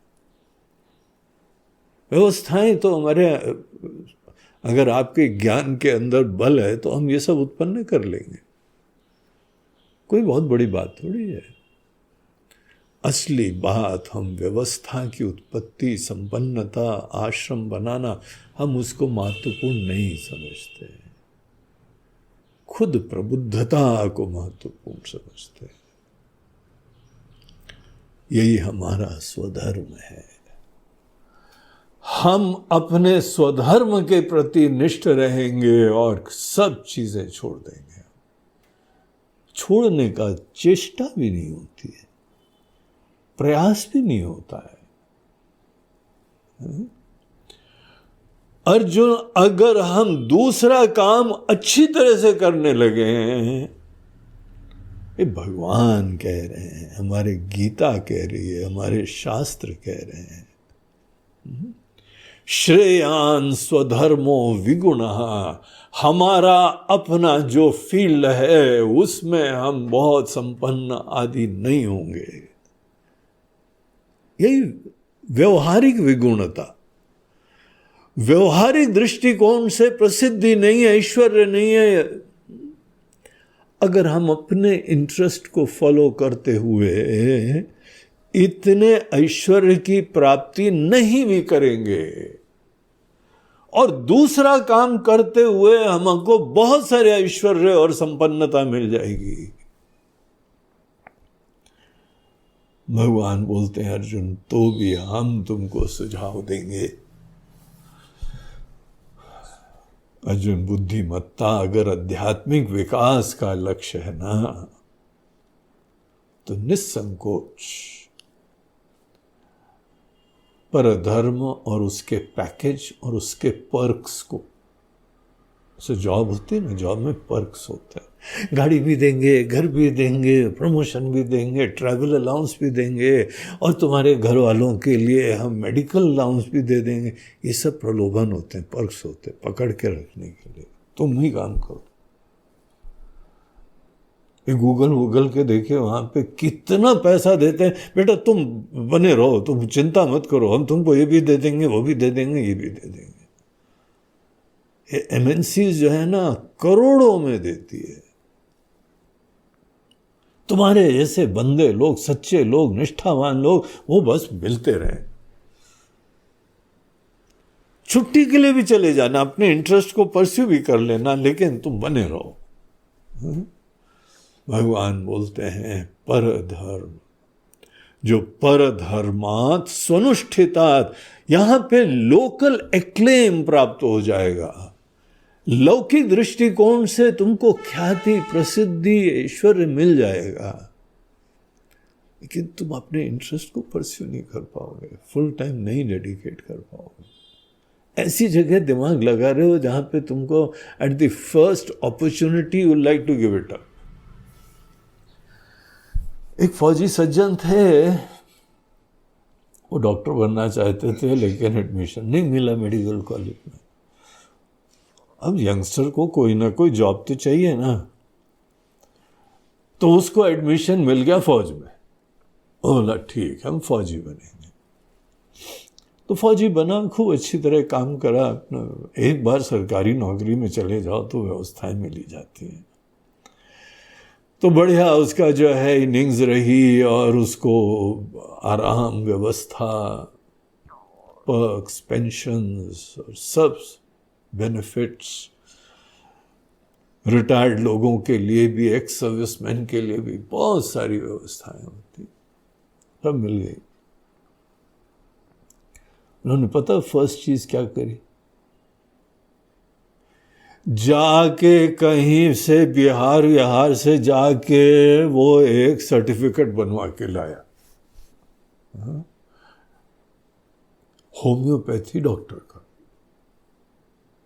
पढ़ी भी, क्योंकि रुचि थी ना, इसे इधर पढ़ लिया, लेकिन अभी इस उम्र में उसको नए तरह से कॉलेज में कोई एडमिशन देता नहीं। पढ़ाई खूब करी उसने, जहां दिल था तो जब भी मौका मिलता था यही पढ़ता रहता था, और इतने प्यार से सब मरीजों को देखता था। वो फौजी थे, कर्नल साहब के पास कोई आके बोल दे कि पेट खराब है, कर्नल साहब बाकी फौज की फाइल किनारे करके उसको पहले निपटते थे। तोपें बाद में चलाएंगे, पहले हम इंजेक्शन चला ले। तो बड़े दिल से काम करते थे। बस सर्टिफिकेट की कमी थी, बोलते हैं सर्टिफिकेट नो प्रॉब्लम, हमको पता है कैसे जुगाड़ करना है। ऐसे बेकाऊ लोग हैं जो सर्टिफिकेट देने के लिए आतुर हैं। दुकान लगा के बैठे हैं, कोई ले लो सर्टिफिकेट, ले लो सर्टिफिकेट, ले लो, तो ले आए जाके। और उन्होंने अपने छोटे से शहर में क्लिनिक खोली। उस समय जो उन कर्नल साहब को आनंद आया, वो कर्नल बनने के समय भी नहीं आया था। क्या खुशी उनको हुई। अब जीवन का असली अध्याय चालू हो रहा है। I always wanted to be that. This was just a मजबूरी। तो यही बात भगवान कहते हैं, अर्जुन तुम्हारे दिल की जो प्रेरणा है ना, उसको तुम फॉलो करो, डेयर टू डू दैट। कैसे तुम इंसान हो, स्वतंत्र हो, मौका मिल रहा है, तुम अपने हिसाब से रुचि नहीं फॉलो कर पा रहे हो, क्योंकि बाहर के अनेकों भोग के प्रति मोहित हो, पगलाए हुए हो। एक ऐसा नोशन आ गया है कि जब तक ये नहीं होगा तब तक हम नहीं करेंगे, जीवन नहीं चल पाएगा। देखिए क्या गीता की मैसेज है। श्रेयान स्वधर्मो विगुणः, तुमको सीधे बहुत लाभ नहीं भी दिखाई पड़े, विगुण हो, परधर्मा सुनुष्ठिता, you have become very proficient, famous, job अच्छी, कंपनी अच्छी, ऐसे लोग दिल में जानते हैं। यही हमारी भी कहानी है। जो रुचि थी वो नहीं कर पा रहे थे, बाहर के आश्रमों को मैनेज करना, व्यवस्थाओं को मैनेज करना, वैसे रुचि ही नहीं थी अपनी। ढूंढ ढाड़ के किसी महाराज जी को हम पहुंच गए उनके पास, कहीं पे गंगा तट पे बैठे जाके, कहीं नर्मदा तट पे बैठे, कहीं पहाड़ों में बैठे, ढूंढ ढाड़ के ढूंढा, उनके चरणों में बैठ के जो ज्ञान का आनंद होता था ना, वो हमको बाकी जगह नहीं मिलता था। एक स्वामी जी को पकड़ा, उन्होंने बोला कुंभ का मेला चालू हो रहा है, चलो चलते हैं, कल्पवास करेंगे, विरक्त मंडली में रहना पड़ेगा। अरे महाराज जी आप जहां रहो वहां रहेंगे, आश्रम नहीं होगा, अटैच टॉयलेट तो बिल्कुल ही नहीं होगा, लोटा लेके खेत में जाना पड़ेगा, हाँ? नीचे घास लगी होंगी, चुभती हुई होंगी, वहां पे कर पाओगे? बोला महाराज जी आप जहां रहोगे, अगर आप करोगे तो हम भी कर लेंगे। नहाने के लिए गंगा जी में डुबकी मारनी पड़ेगी, ठंडा ठंडा पानी होगा, कोई गीजर वाला नहीं व्यवस्था होगी, चलोगे?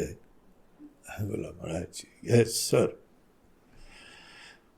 और 2 महीने गंगा तट पे खेतों में घास की झोपड़ी बना के अंदर जो है ना वो घुस के रहते थे आके, और सवेरे पेड़ के नीचे महाराज जी प्रवचन सुनाते थे, ज्ञान देते थे, वो सुनते थे। कभी भोजन पानी का प्रॉब्लम ही नहीं हुआ। वहीं आके लोग जो है ना भंडारा दे देते थे, खिलाते थे, और इतना खिलाते थे कि वहां से जो है 2 महीने के बाद हम 5 किलो वेट बढ़ा के आए।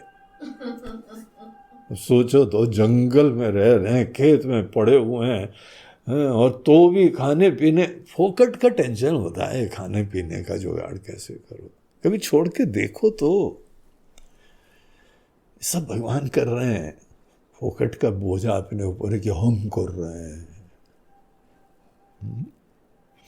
भगवान बोलते हैं तो हमारे प्रति भरोसा रखो, हमारे प्रति समर्पित रहो, अनन्य होके चिंतन करो। अनन्याश्चिन्तयन्तो माम ये जनाः पर्युपासते, जो अनन्य हो के हमारी सेवा करते रहते हैं, अपने हृदय की आवाज़ सुनते रहते हैं, हम पे भरोसा करके सब छोड़ देते हैं, तेषां नित्याभियुक्तानां योगक्षेमं वहाम्यहम्, हम ज़रूरतें पूरी करेंगे तुम्हारी। तुम ट्राई तो करो, ट्राई नहीं करते हो तुम। तो इस तरीके से हर कर्म में कुछ कमियां होती हैं। देखिए, हर चीज में कोई कीमत चुकानी पड़ती है, और किसमें नहीं चुकानी पड़ती है। तो यहां भगवान खुद बोलते हैं कि अर्जुन, सहजम कर्म कौन्तेय सदोषम अपि न त्यजेत। तुम्हारे कर्म में भी कोई ना कोई दिक्कतें होंगी, कमियां भी होंगी, प्रॉब्लम्स भी होंगे, लेकिन ओवरऑल यही प्रोपोजिशन तुम्हारे कल्याण करेगा। छोटे मोटे कोई टेंशन देख के छोड़ मत देना अपनी रुचियां। जो स्वभाव नियतम कर्म, तुम्हारे ही स्वभाव अंतः प्रेरणा, वो भगवत आवाज है, वो भगवान की बांसुरी है। वो तुम्हारे हृदय में भगवान बांसुरी बजा रहे हैं, प्रेरणा दे रहे हैं, तुम उसके हिसाब से कर्म करोगे। इवन दो ये सच्चाई है, हर प्रपोजिशन में कोई ना कोई कमी होती है। अब देखिए, सन्यासी होना, उसकी कीमत तो चुकानी पड़ती है ना। अकेले रहना, किसी के साथ रहना, रिश्ते नातों में रहना, जीवन भर के संग नहीं होना, कोई पति है, कोई पत्नी है, अनुकूलता हो जाती है ना। सन्यास में आपको अकेले रहना है तो कुछ ना कुछ इश्यू आ गया, सुख दुख में कोई है ही नहीं, और कोई आपकी आत्मीयता की दुनिया हो, साथी हो, डेफिनेटली आशीर्वाद है। तो ये चीज तुम्हारे अंदर हर कर्म में देखो, कोई भी प्रोपोजिशन देखो, हर कर्म में दोष होता है थोड़ा बहुत। इसीलिए यह नहीं सोचना पड़ता है कि इसमें दोष ही नहीं होगा, इसमें प्रॉब्लम ही नहीं होगा। यह देखना पड़ता है कहां पे हमको जो है वो ज्यादा इश्यू नहीं होगा, हम तो भी विकसित होंगे। जैसे अनेकों दवाइयां होती हैं, कई कड़वी होती, कड़वी दवाई भी लेते हैं, लेकिन at the end of the day आप स्वस्थ हो। हर कर्म में चुनौतियां हैं, लेकिन इसमें चुनौतियों के बावजूद हमारा विकास, उत्कर्ष होता है। अगर तुम अपने स्वभाव के अनुरूप कर्म को फॉलो करते हो तो अर्जुन, तुम्हारे अंदर नए किल्बिश की प्राप्ति नहीं होगी, बल्कि पुराने किल्बिश तुम्हारे साफ हो जाएंगे। देखिए वाक्य भगवान का, श्लोक 47 के ऊपर हम प्रकाश डाल रहे हैं। स्वभाव नियतम कर्म कुर्वन् न आपनोति किल्बिषम। कर्म के क्षेत्र में जो विकारों की प्राप्ति, अभिमान की प्राप्ति, कामना की प्राप्ति, वासनाओं की प्राप्ति, ये सब चीजें ऐसे लोगों को नहीं प्राप्त होती हैं। वो मस्ती से काम कर रहे हैं, भोक्तृत्व से युक्त, अपेक्षा से युक्त व्यक्ति लोगों को ये कीचड़ मिलता है। इन लोगों में नहीं है, ये मस्ती से काम कर रहे हैं, चिंतन कर रहे हैं, अध्ययन कर रहे हैं, भजन कर रहे हैं, तपस्या कर रहे हैं। अगर मस्ती से कर रहे हैं, ईश्वर का निमित्त बन के कर रहे हैं, अंतः प्रेरणा से कर रहे हैं, जैसे वो कर्नल साहब इलाज कर रहे हैं प्यार से। उनको किसी ने बोला डॉक्टर साहब पैसे नहीं, अरे छोड़ो पैसे वैसे, तुम्हारी दवाई भी हमारी तरफ से, कोई विकार नहीं, कोई टेंशन नहीं। ऐसा दिल होना चाहिए। अर्जुन, जब आदमी अपने स्वभाव के अनुरूप काम करता है, उसमें छोटा मोटे कमियां भी हों, you have two way the options. तराजू लेके तौल लेना। हाँ, ज्ञान की प्राप्ति में भी अकेले हो जाएंगे, आराम छूट जाएगा, ऐश्वर्य छूट जाएगा, व्यवस्था छूट जाएगी, तो भी प्राप्त करने की रुचि है क्या? अगर है, तुमको किल्बिश नहीं प्राप्त होगा, तुम निर्मल होके निकलोगे इसी कर्म के क्षेत्र से। और जिन लोगों की प्रायोरिटीज अगर दूसरी चीजों की है अर्जुन, उनको किल्बिश की प्राप्ति हो जाती है। किल्बिश ये जूइश वर्ड नहीं है, संस्कृत वर्ड है। किल्बिश, किल्बिश इज विकार, पाप, टेंशन, अभिमान। तो ऐसे लोगों को कभी ये सब प्राप्त नहीं होगा। एनीवे, किसमें प्रॉब्लम नहीं है? तुम्हारी घर गृहस्थी में प्रॉब्लम नहीं है क्या? अरे महाराज जी बहुत झमेला, शादी से पहले सोचते थे सब प्रॉब्लम खत्म हो जाएगा, उस दिन से प्रॉब्लम चालू हुई है ना। सब में है ना, हर चीज में है। एक रिश्ता निभाओ, उसमें तुमको प्रॉब्लम होगा। एक सज्जन बड़े पेट्स को प्रेमी थे, हमें बुलाया कि देखो तुम जाके पेट्स की कहीं पर भी जो है ना सोशल सर्विस करो, कहीं जाके सेवा कर लिया करो, पेट्स के साथ में रहो।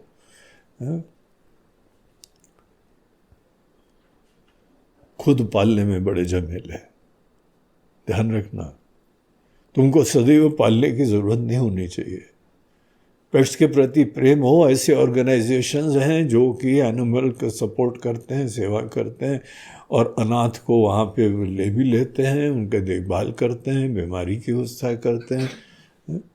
अभी यहाँ पे कोई आया था, वो बता रही थी ऋतिक गुरु जी, हम तो वहाँ जाके थोड़ा सोशल सर्विस करते हैं once a week, because I can't keep pet. I love pets, लेकिन हम नहीं कर सकते हैं क्योंकि उसमें ज्यादा जिम्मेदारी, झमेले विच आई कैन नॉट हैंडल। हम जाते हैं दूसरे के कुत्तों को, जानवरों को, बिल्लियों को, अनेकों प्रकार के, विदेश में बहुत सारे प्रकार के पेट्स हैं, केवल कुत्ता नहीं रखते हैं, और कुत्ते भी एक टाइप के नहीं होते हैं। तो एक स्थान है जहां पे सब लोग अपने पेट्स को कहते हो, कोई अनाथ छोड़ जाते हैं, कोई कुछ हो जाता है, किसी ने त्यागी दिया, सबको ले लेते हैं, उनकी देखभाल करते हैं, और कुछ सोशल लोग वहां जाके उनकी योगदान देते हैं। बोलते हैं I appease my love for pets over there. हम खुद नहीं रखेंगे क्योंकि वो जिम्मेदारी ज्यादा भारी है। जिम्मेदारियां, प्रॉब्लम सब में है, लेकिन किस में कम है, किस में ज्यादा है, ये देखना पड़ता है। और कोई लोग रख लेते हैं, उसके बाद बोलते हैं महाराज जी फंस गए, अब तो निभा नहीं पा रहे हैं। और बेचारा जानवर जो किसी से स्नेह कर लेता है, अटैच हो जाता है, अनाश्रित हो जाता है। कई लोग जंगल में जाके छोड़ के आ जाते हैं, बोलते हैं यार तुम जाओ कहीं रहो जाके, हम नहीं रख पा रहे, तुम्हारे वजह से हमको प्रॉब्लम ज्यादा हो रहे हैं, कोई सुख नहीं मिल रहा है। एक सज्जन तो चेन में बांध के जंगल में आ गए। बोला यार ये भी मूर्खता नहीं, मतलब कि पीछे ना आ जाए हमारे। अकेले चीखता रहा, चिल्लाता रहा, थोड़ा बहुत खाना था सब खा लिया। उसके उपरांत कोई बाय द वे राहगीर ने देख लिया, उसको देखा यार क्या आदमी है, पेट्स पालते हैं उसके बाद दुर्दशा कर देते हैं। उसने किसी तरह खोला और उसको फिर अपने घर ले गया, अपने घर में पाल लिया उसको। जिम्मेदारियां ले नहीं पाओ तो क्यों करते हो? प्रॉब्लम तो पालने में भी है, नहीं पालने में भी है। तुमको देखना चाहिए कहां पे ज्यादा है, कहां कम है। अर्जुन, स्वभाव में भी, सहज कर्मों में भी कमियां होती हैं। सहजम कर्म कौन्तेय सदोषम अपि। तुम्हारी अंतः प्रेरणा को परस्यू करने के फील्ड में अगर कुछ कमी है तो भी सदोषम अपि। किस में नहीं है? सभी में है ना। अगर सभी में है तो तुमको ये देखना है अंततः तुम्हारा अंदर का विकास किस चीज में होता है। इसलिए न त्यजेत, उस चीज को न छोड़ना। बड़ा प्रसिद्ध वाक्य है, सर्वारंभा ही दोषेण धूमेनाग्निरिवावृता। अर्जुन, कोई भी संकल्प पूर्वक कर्म चेष्टाएं होती है ना, उसको बोलते हैं आरंभ। आरंभ बोलते हैं एनी कॉन्शियस डेलिबरेट एक्ट। कोई भी कर्म करो, सर्वारंभा ही दोषेण, सभी संकल्प की पूर्ति की प्रक्रिया में अनेकों चुनौतियां होंगी, टेंशन होंगे, असफलता होगी, मुश्किलें होंगी, सभी में। कोई लक्ष्य रखो, लक्ष्य वही रखोगे जो दूर है, और जब कोई तुमसे दूर लक्ष्य की प्राप्ति करोगे तो उसमें अवरोधों की संभावना तो हो ही गई। इसीलिए प्रत्येक लक्ष्य के अंदर इंट्रिंसिकली अनेकों कमियों की संभावना होती है। तो यहां दृष्टांत देते हैं, धूमेन अग्नि इव आवृता। जैसे कहीं पर भी अग्नि हो तो धुआं हो जाता है, वैसे हर कर्म में इंट्रिंसिकली प्रॉब्लम होती है, कमियां होती हैं। तो ये एक जनरल फैक्ट है। हर कर्म, तुम कोई भी संकल्प पूर्वक काम करोगे, उसके अंदर झमेले इन्वॉल्व होंगे। इसलिए ये नहीं सोचो कि इसमें झमेले ही नहीं होंगे।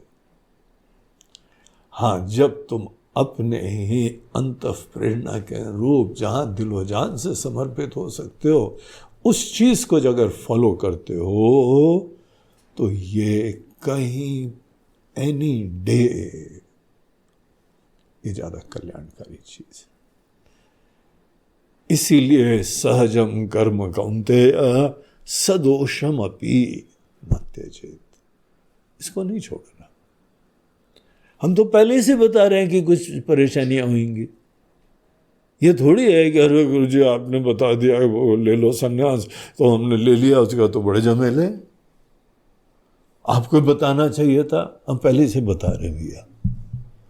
भगवान पहले से बता रहे, ब्राह्मण को भी अपने टेंशन होंगे, क्षत्रिय को भी झमेले होंगे, वैश्य को भी टेंशन होंगे और शूद्र को भी होंगे, तो भी न त्यजेत, इसको नहीं छोड़ना।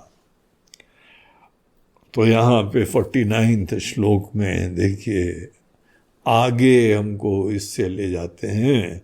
आप ऐसे जीवन जीते हैं तो आपका माइंड सेट एक विशिष्ट विलक्षण हो जाता है,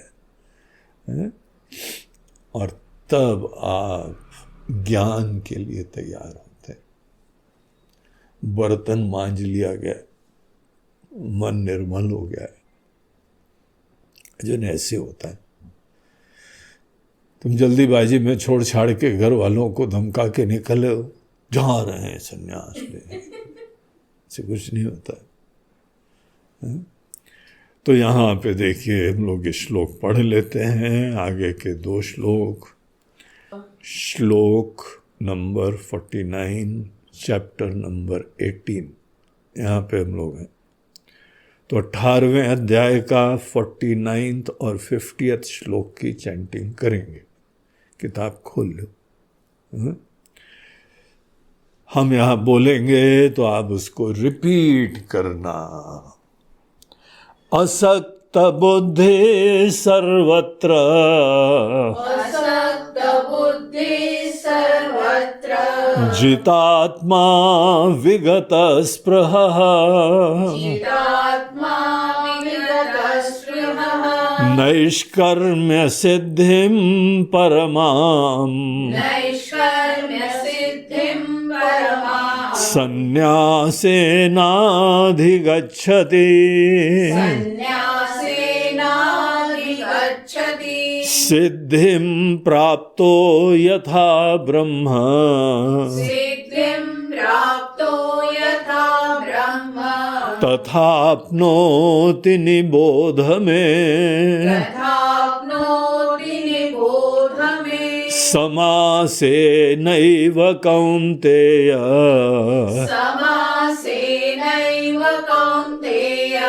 निष्ठा ज्ञानस्य या परा।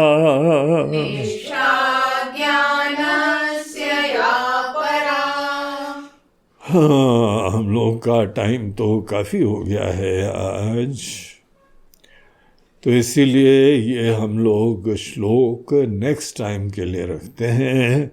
यहाँ पे ट्रांजिशन हो रहा है, ज्ञान के क्षेत्र में प्रवेश कैसे कर्म कराता है। आपने देख लिया कि भगवान का कर्म के क्षेत्र के बारे में प्रपोजिशन क्या है, और ये जो माइंड सेट होता है इसको आगे क्या करना चाहिए। आगे भी एक अलग यात्रा है।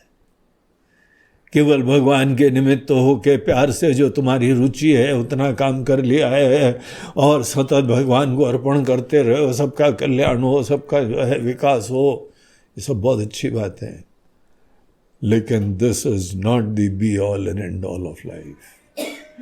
आध्यात्मिक विकास की यात्रा यहाँ पे रुकती नहीं है, कुछ और बहुत जरूरी चीज है करना है।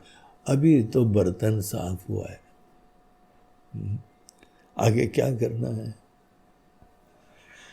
आगे क्या करना है ये कल दोबारा खोलना, TV, mobile, laptop, computer, YouTube में जाना, वेदांत आश्रम चैनल खोलना और वहाँ पे 18वें अध्याय का गीता ज्ञान यज्ञ देखना, और फिर जो है वो श्लोक प्रवचन नंबर 19वां सुनने के लिए रास्ता देखना।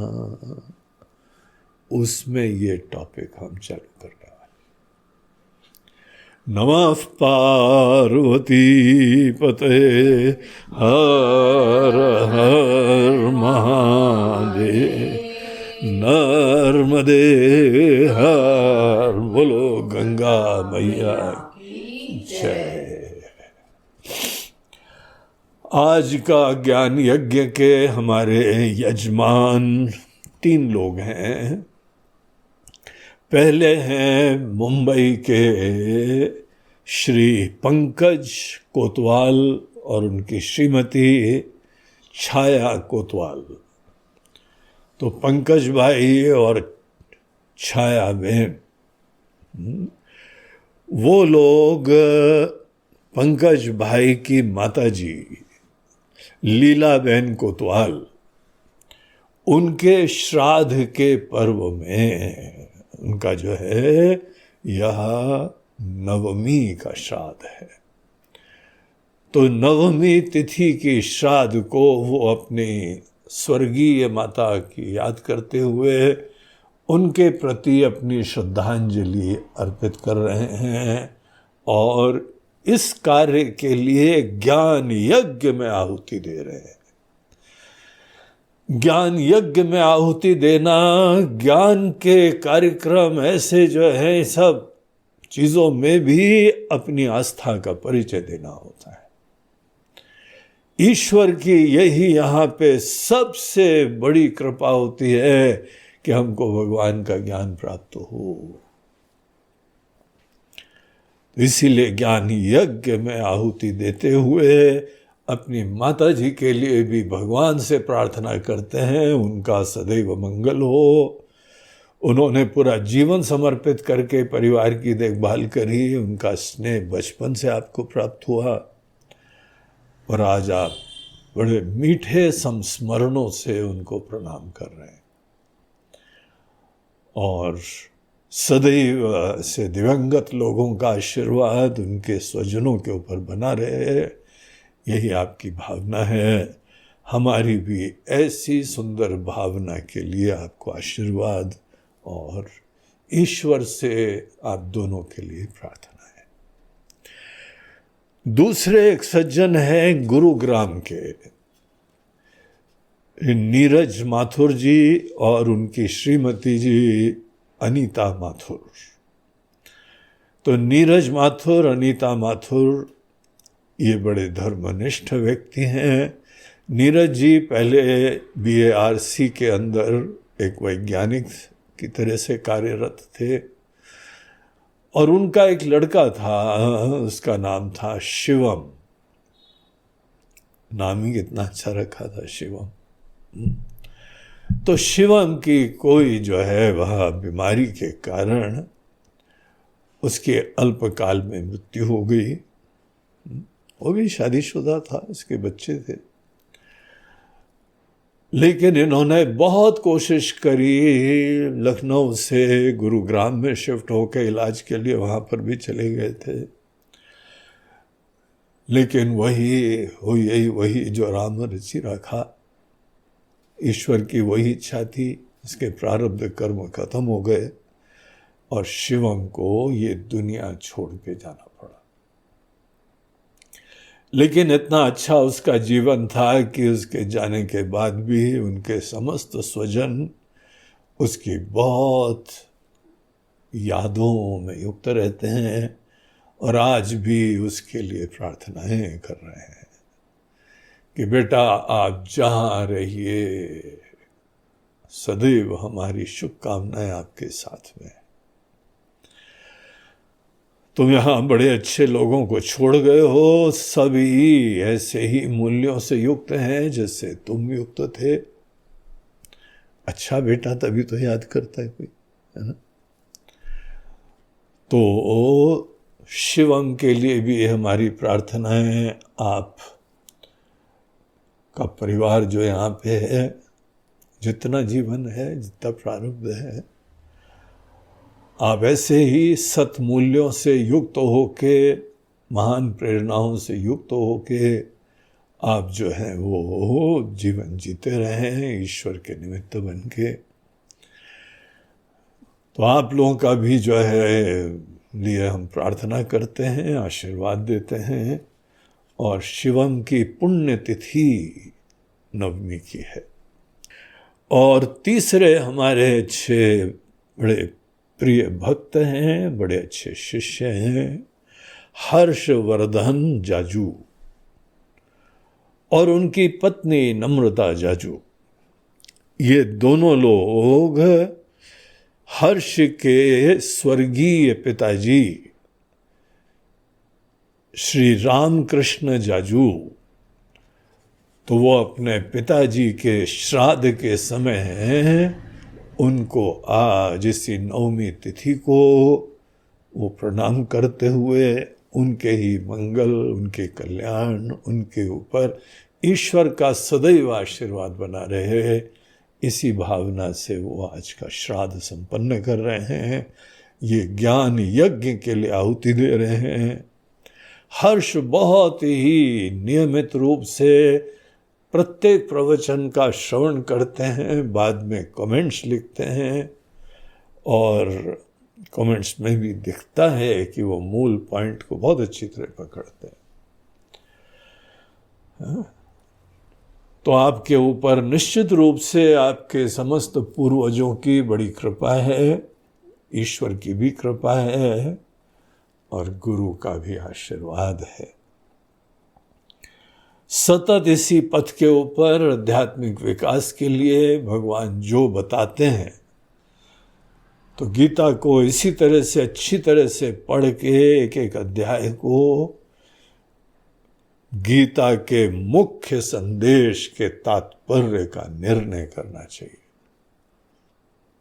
कल्पना से नहीं, प्रामाणिक रूप से जो भगवान ने कहा है उसको हृदयान्वित करके उसके हिसाब से जीना, यही आप सबके मंगल का तरीका है। और आपके लिए और आपके स्वर्गीय पिताजी के लिए हम यहाँ पे प्रार्थना करते हैं और आशीर्वाद देते हैं। हरि ओम तत्सत।